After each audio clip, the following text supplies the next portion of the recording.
নমস্কার বন্ধুরা, ডলি রন্ধনশালায় সবাইকে স্বাগত। আজকে তোমাদের সাথে শেয়ার করব বেগুনের সম্পূর্ণ একটা নিরামিষ রেসিপি।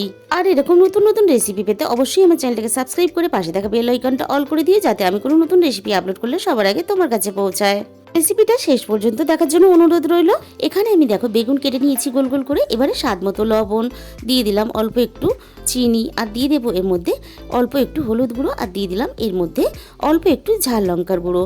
এবার খুব ভালোভাবে বেগুনটাকে আমি মেখে নেব। আর এইভাবে বেগুন ভাজলে স্বাদটা কিন্তু বেগুনের সম্পূর্ণ আলাদা হয়। প্রথমে আমি কড়াইয়ের মধ্যে প্রয়োজন মতো সর্ষের তেল দিয়ে দিলাম।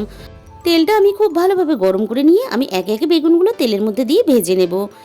আর বেগুনগুলো একটা সাইড ভাজা হতে থাক, আমি একটা মশলা বানিয়ে নেব। এর জন্য মিক্সির জারের মধ্যে নিয়ে নিলাম কিছুটা চীনা বাদাম ভাজা, আর দিয়ে দিলাম 1 চামচ পরিমাণ পোস্ত। খুব ভালোভাবে আমি পেস্ট বানিয়ে নিয়েছি। এরপর দেখো একটা সাইড কিন্তু বেগুনের খুব ভালোভাবে ভাজা হয়ে গেছে, আমি অপর সাইডটা এইভাবে ঠিক উল্টে পাল্টে ভেজে নেব। আর বন্ধুরা, নিরামিষ বেগুনের এই রেসিপিটা বানালে শুধু ভাত না, লুচি পরোটার সাথেও কিন্তু দুর্দান্ত স্বাদের খেতে লাগে। আমার বেগুন ভাজাগুলো রেডি হয়ে গেছে, আমি তেলে থেকে ছেঁকে তুলে নিলাম।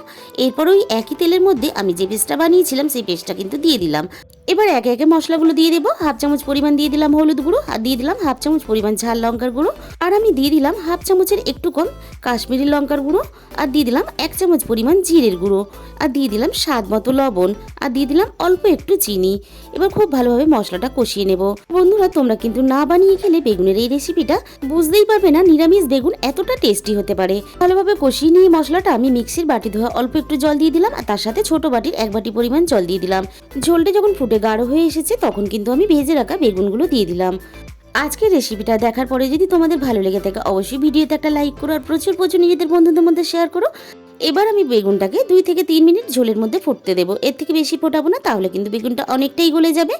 ঝালটা আমার রেডি হয়ে গেছে। সবশেষে এখানে দিয়ে দিলাম ছোট চামচের 1 চামচ পরিমাণ গরম মশলার গুঁড়ো, আর দিয়ে দিলাম বেশ কিছুটা ধনেপাতা কুচি। তাহলে আজকে ভিডিওটা এই পর্যন্ত। দেখা হবে অন্য কোনো রেসিপির সাথে। তোমাদের মূল্যবান সময় দিয়ে আমার রেসিপিটা দেখার জন্য তোমাদের অসংখ্য ধন্যবাদ।